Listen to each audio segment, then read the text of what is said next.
બુલેટિનની શરૂઆત કરીએ પહેલા મોટા સમાચાર ઉપર નજર રાખીએ તો સુરતથી આ વખત મોટા સમાચાર સામે આવી રહ્યા છે, જ્યાં ફરી બોમ્બની ધમકી મળી છે। સુરત આરટીઓને બોમ્બથી ઉડાવી દેવાની ધમકી મળી છે।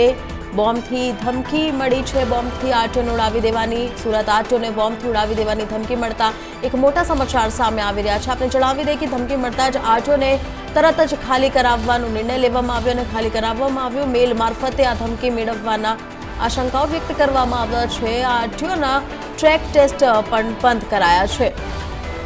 તો સુરતથી આ મોટા સમાચાર સામે આવી રહ્યા છે, જ્યાં આરટીઓને બોમ્બ ઉડાવી દેવાની ધમકી મળી છે। ધમકી બાદ તરત જ આરટીઓને ખાલી કરાવી દેવામાં આવ્યો છે અને જે અંગે ઈમેલથી ધમકી મળવાની જાહેરાત કરવામાં આવી છે। ધમકી મળતા જ આરટીઓને પણ ખાલી કરાવવામાં આવ્યું છે।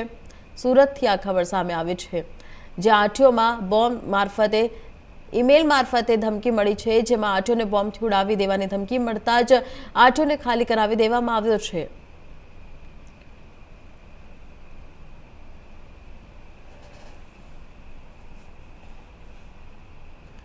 બસો 71